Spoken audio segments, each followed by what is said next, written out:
वरिष्ठ संपादक एवं पत्रकार जयराम शुक्ला जी के अनुसार कौशल प्रसाद मिश्रा अग्निपथ के महायात्री थे। कौशल प्रसाद मिश्रा विंध्य में भाजपा की बुनियाद के पत्थर थे।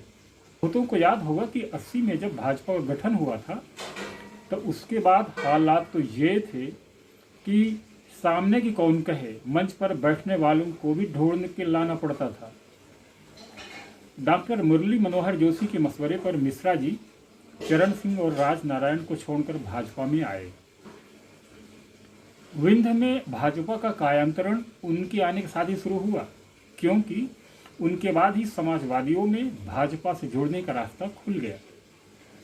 रीवा, सीधी, सतना, शहडोल के न जाने कितने युवा तो भाजपा से जुड़े और इन सबों के पीछे मिश्रा जी की प्रेरणा थी। मिश्रा जी खाटी समाजवादी थे। भाजपा में रहते हुए उसी विचार को जिए। उनके मानस पटल पर डॉक्टर लोहिया स्थायी रूप से अंकित थे। उनके दरबार कक्ष में लोहिया की तस्वीर भाजपा का बड़ा से बड़ा नेता स्थापन नहीं कर पाया। अलबत्ता उसी दरबार पर लाल किशन आडवाणी, मुरली मनोहर जोशी, शेरे कर्नाटक जगन्नाथ राव जोशी, राजमाता विजयराजे सिंधिया समेत प्रदेश के सभी दिग्गज पधारे। कौशल प्रसाद मिश्र समाजवाद से नहीं अपितु समाजवादियों की तिकड़म से आहत हुए थे। 70 के दशक की शुरुआत में चंदौली सम्मेलन के बाद जब समाजवादियों में कांग्रेस में शामिल होने की भगदड़ मची, तब मिश्रा जी मुट्ठी भर युवा साथियों के साथ समाजवाद के मोर्चे पर डटे रहे। इसके बाद ही जब जयप्रकाश का आंदोलन शुरू हुआ तो वे पूरी ताकत के साथ इसमें खुद को झोंक दिया। समूचे मध्य प्रदेश में जेपी आंदोलन की सबसे ज्यादा तपिश विंध्य में ही थी। यहाँ के युवाओं छात्रों में जेपी के आंदोलन को यहाँ उसी तरह फैलाया गया जैसे बिहार में चल रहा था। श्री मिश्रा जेपी नानाजी देशमुख के करीब तो आए ही चौधरी चरण सिंह और राज नारायण के भी अति प्रिय हो गए। लिहाजा देश में जब आपातकालीन लगी तो कौशल प्रसाद मिश्र सत्ता की नज़रों में समूचे मध्य प्रदेश में मोस्ट वांटेड राजनीतिक अपराधी माने गए। आपातकाल में रीवा जेल का किस्सा देश भर में मशहूर हुआ जब मीसा बंदियों की बैरक में तत्कालीन कलेक्टर धर्मेंद्र नाथ की पिटाई हो गई। मिश्र जी हर विपरीत परिस्थितियों में स्वाभिमान के साथ जीने वाले लोगों में से एक थे। मीसा बंदियों पर हो रहे अत्याचार को लेकर के उन्होंने आवाज बुलंद की। जब सरकार ने अनसुनी कर दी तो वे अन्न जल त्याग कर अनशन पर बैठ गए। अब रीवा कलेक्टर को मजबूरन वहां जाना पड़ा। अब कलेक्टर तो कलेक्टर, ऊपर से इमरजेंसी का नशा। उसने मिश्रा जी को कुछ असहज बातें कह दी। अब उन दिनों कौशल प्रसाद मिश्रा समाजवादी युवकों के भगवान तो नहीं थे, लेकिन भगवान से कम भी नहीं थे।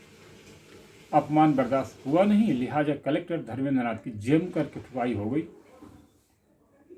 यह तो उस समय के एसपी की दरिया दिली है कि कलेक्टर के आदेश के बाद भी गोली नहीं चलाई, और नहीं तो श्री मिश्रा जी के साथ चंद्रमोहन त्रिपाठी, हमारे स्वर्गीय पूर्व सांसद शंकर लाल तिवारी, राम निवास शुक्ला, राघवता मरकार और न जाने कितने की कहानी वही खत्म हो जाती। इस घटना के बाद जेल में मिश्र जी के साथ वही बर्ताव हुआ। 19 महीने तक जेल में वो थे जैसे किसी दुर्दांत आतंकवादी की। उन दिनों सिर्फ 2 ही लोगों की चर्चा हो रही थी, राष्ट्रीय स्तर पर जॉर्ज फर्नांडीज की और दूसरे प्रदेश स्तर पर कौशल प्रसाद मिश्रा की, जिन्हें आड़ा बेंडी के साथ मौत की सजा पाए कैदियों की तरह तन्हाई में रखा गया। जेल के फाटक टूटेंगे, हमारे साथी छूटेंगे। समाजवादियों का यह नारा तो फलितार्थ नहीं हुआ, लेकिन इमरजेंसी हटने के साथ ही जब श्री मिश्र अपने साथी सहित छूटे तो रीवा में जो ऐतिहासिक स्वागत हुआ उसके गवाह आज बहुत सारे लोग होंगे। स्वाभाविक रूप से कौशल प्रसाद मिश्र प्रदेश के स्टालवार्ट नेताओं में शुमार हो गए।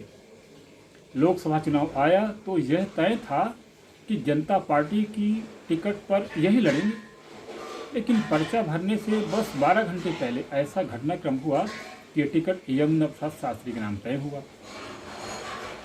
मिश्र जी और उनके अनुयायियों के लिए एक संघातिक झटका था पर अपने स्वभाव के अनुकूल उन्होंने यह स्वीकार कर लिया। फिर जीवन में पहला चुनाव मनगांव विधानसभा से लड़े।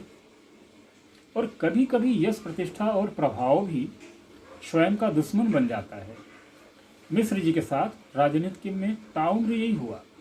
वे मनगवा में अभिमन्यु की तरह घेर लिए गए और परिणाम वही जो द्रोणाचार्य के चक्रव्यूह में हुआ था। देश प्रदेश में जनता पार्टी की सरकार और बिन्ह के आंदोलन की मसाल जगाने वाला सरकार से बाहर। जनता पार्टी के समय मिश्र कुछ न रहते हुए भी बहुत कुछ थे। चरण सिंह, राजनारायण, जनेश्वर मिश्र जैसे केंद्रीय नेता उन्हें अपनी बराबरी का दर्जा देते थे। 80 में जनता पार्टी टूटी और इसके बाद समाजवादी कुनबा अमीबा की तरह बिखर गया। मिश्रा जी 1977 से 1998 तक एक चुनाव को छोड़कर हर चुनाव लड़े, लेकिन सफलता हाथ नहीं लगी। बड़ी वजह यह थी कि वे अपनी हर सभाओं में जातिवाद और सांप्रदायिकता के खिलाफ बोलते थे। तीन तिकड़म, दारू, कम्बल, धनबल, बाहुबल की चुनावी राजनीति में वाकई उसी तरह अस्वीकार थे जैसे कि 1963 में जैनपुर संसदीय उपचुनाव में पंडित दीनदयाल उपाध्याय। दीनदयाल की तरह कौंसल मिश्र भी खुले कहा करते थे कि यदि जाति, पाति, धर्म, समुदाय के आधार पर आपको नेता चुनना है तो मैं खुद को अपात्र घोषित करता हूँ। जाति विष की भीगी राजनीति के लिए वाकई अपात्र थे। समाजवादी पुरोधा जगदीश जोशी अक्सर कहा करते थे कि एक श्रेष्ठ वकील अच्छा नेता तो हो सकता है पर अच्छा उम्मीदवार नहीं। मिश्रा जी के लिए वकालत एक अभिजात काम नहीं वरन परिवार का पालन पोषण करने का जरिया था। गरीबी विरासत में मिली, खुद खड़ा होना और परिवार को पालना भी था। इमरजेंसी में जेल के दौरान उनके परिवार ने जो कष्ट झेले यह बयान करते हुए अक्सर भावुक हो जाया करते थे। वकालत इसलिए उनकी आराध्य थी कि इसके चलते बाल बच्चों को सम्मानजनक जिंदगी मिले। दीवानी के श्रेष्ठ वकीलों में से थे। अब कभी कभी गरीबी की बेड़िया भी आदमी को तरक्की की ओर भागने नहीं देती। मिश्र जी ने वकालत की पढ़ाई की जबलपुर में, पर प्रैक्टिस हाईकोर्ट में शुरू करने के बजाय तब वो काला पानी सिंगरौली चले गए। आगे बढ़े तो रीवा आ गए। जबलपुर में 90 से 95 में गए जब सरकार ने उन्हें अतिरिक्त महाअधिवक्ता बनाया। राजनीति से एकांत यहीं से शुरू हुआ। राजपथ का जब विस्तार होता है तो उसकी जद में आने वाले पुराने छायादार फलदार वृक्ष काट दिए जाते हैं और उसकी भरपाई के लिए कनेर, बबूल जैसे पौधे रोपे जाते हैं। यही कुछ आज की राजनीति में है। क्या रीवा कहीं, क्या भोपाल, दिल्ली, हर जगह यही नियम लागू होता है। वक्त के इस चलन का क्या परिणाम कहिएगा। जिंदगी भर देश, समाज और दूसरे की चिंता में रहने वाले आदमी को खुद की भी चिंता नहीं रही। दुनिया के लिए तभी वो शून्य हो चुकी थी। 3 मार्च 2018 में पार्थिव देह ने साथ छोड़ दिया। लेकिन ऐसे लोग स्मृतियों में नहीं, ऐसे लोग मरते नहीं, स्मृतियों में अमर रहते हैं। ऐसे लोग समकालिक इतिहास के संदर्भ बन जाते हैं। कौशल प्रसाद मिश्र ने गीता रहस्य के उस कर्म योग शास्त्र को न सिर्फ पढ़ा, उसे जिया भी। स्मृतियों को नमन।